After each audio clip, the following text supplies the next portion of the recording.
et avant même d'être un champion, hein,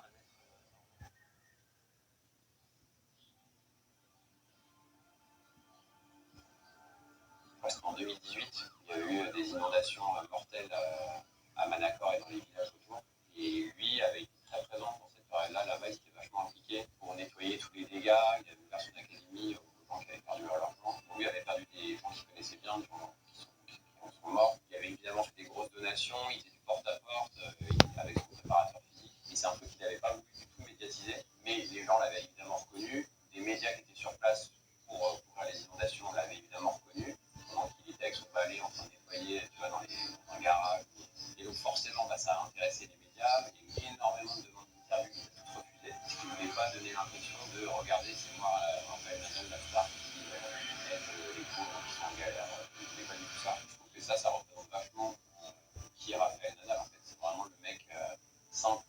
Mais alors, comment ce jeune garçon aux multiples influences va faire naître en lui le prodige espagnol que le monde entier découvrira quelques années plus tard?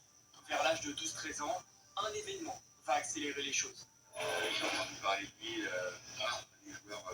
des joueurs espagnols, les Carlos Moya. Vous connaissez très bien puisqu'ils sont de la Correggia, les Montilla parlaient de lui très tôt. Il devait avoir 11, 12, 13 ans. Et c'est là où on a commencé à le découvrir en France par rapport au Pilas.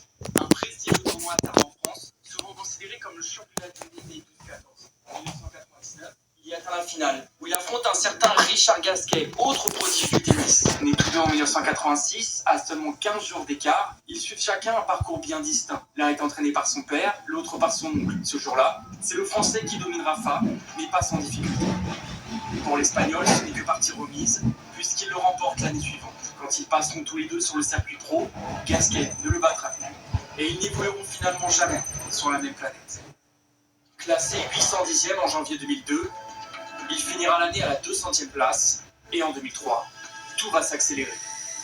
En avril, il intègre le top 100, puis réalise ses premiers pas en Grand Chelem, à Wimbledon, puis à l'US Open. Nous sommes à Sopot en Pologne le 15 août 2004. À 18 ans, Nadal s'offre sa première finale sur le circuit ATP. L'enjeu est de taille, mais ce jour-là, rien ne semble pouvoir le perturber. Face à José Acasuso, Rafa joue son jeu et pousse très vite l'Argentin dans l'impasse. Son adversaire se rend compte, il n'a tout simplement pas les clés pour déborder Nadal et s'incline en toute logique, 6-3, 6-4. Le public polonais ne le sait pas encore, mais il vient d'assister au premier couronnement du futur roi de la terre battue. Un premier sacre qui confirme ce que tous les observateurs de l'époque avaient déjà compris. L'Espagnol est à son aise sur terre battue. Depuis son premier match sur le circuit principal jusqu'à cette première consécration, Nadal possède un bilan impressionnant de 23 victoires pour seulement 10 défaites. Des statistiques qui se détachent déjà nettement de ses résultats sur les autres surfaces. 20 ans plus tard, la domination est totale. 484 victoires pour 51 défaites sur sa surface fétiche. Mais Nadal, c'est aussi 92 titres dont 63 sur terre battue. Et quand il arrive en finale, le résultat est souvent le même. Rafa a fait de la terre battue un royaume imprenable. Réussir à dompter l'Espagnol sur cette surface, relever de l'exploit. Cette maîtrise, Nadal l'a façonné dès l'enfance. C'est sur cette terre rouge chez lui, sur l'île de Majorque, qu'il a frappé ses premières balles. De toute façon, on peut dire qu'à Manacor, il n'y avait que des terrains sur terre battue, mais il n'y avait pas beaucoup de terrains sur terre battue. Il y a juste un club de tennis à Manacor quand Nadal commence à jouer au tennis. Donc il a bien sûr grandi dans ce petit club de Manacor, qui existe toujours, mais qui est devenu quelque chose un petit peu, qui ressemble presque à un petit musée, parce qu'en fait, le tennis s'est ensuite déplacé vers l'académie qui a été fondée par la famille Nadal il y a presque une dizaine d'années maintenant. Mais à l'époque, en tout cas, il ne jouait que sur terre battue. Son premier vrai coup d'éclat sur cette surface intervient en 2003.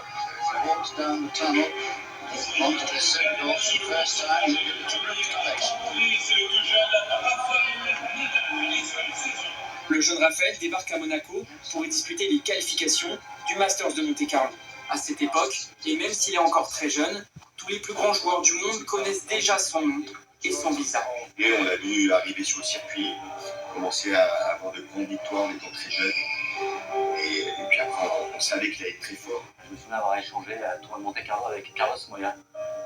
Et il m'avait dit, tu vas voir Fabrice, il y a le petit jeune là, qui arrive. Franchement, il est très très fort. On pense qu'il va gagner Roland Garros. peut-être une, deux, trois fois parce qu'il est monstrueux. Même si le circuit a conscience de son talent sur le court, le jeune Nadal n'est pas encore aussi à l'aise quand il s'en éloigne. Ça, il a fait Monaco, il avait 16 ans et demi, il gagne un match, il gagne un deuxième match, et je rentre sur le court, il me voit arriver, et puis il me fait « You're not blowing this, you're not blowing this ». Ok, d'accord, je lui dis « Bon, je vais t'aider, on va le faire en espagnol, il n'y a pas de problème. Maintenant, comme mon espagnol n'est peut-être pas aussi très performant, donc je vais te demander de parler lentement et tranquillement. » On fait l'interview, une question, deux questions, il répond lentement. À la troisième question, il s'emballe, il était plus en confiance. C'est vrai que je ne comprends pas tout à ce moment-là, et donc, bon, on fait le truc, il se fait applaudir, très bien, il ressort. Je vais le voir dans le vestiaire, tout de suite après, et je lui dis merci, c'était très bien. Il me dit non, mais je suis désolé. Je lui dis non, c'est pas un problème, on va le faire en espagnol. Et je pense, vu comment tu es actuellement et que tu es en train de progresser, je pense qu'on va en faire pas mal à l'avenir. Sûr de lui, Nadal s'extrait des qualifications, passe son premier tour et croise la route du numéro 7 mondial, Albert Costa. Il s'impose sans trembler. Sur terre battue, ni le statut ni le palmarès d'un joueur ne semblent l'effrayer. Moi, à Monaco, j'avais vu vraiment performant, malgré son jeune âge. L'année de 2005, il gagne Monaco. D'ailleurs, la première fois où il a gagné 10 tournois, c'est pas à Roland, c'est à Monaco. En 2005, Nadal remporte à Monte-Carlo son plus grand titre en carrière. Le début d'une domination sans partage pour le jeune prince de la terre battue, qui ne lâchera plus sa couronne monégasque pendant 8 années. En tout, Nadal s'impose à 11 reprises sur le rocher, du jamais vu dans l'histoire du tournoi. Rafa est également le joueur le plus titré au Masters 1000 de Rome avec 10 victoires, 12 pour l'ATP 500 de Barcelone et 4 succès au Masters 1000 de Madrid depuis 2009, date à laquelle le tournoi a commencé à se jouer sur terre battue.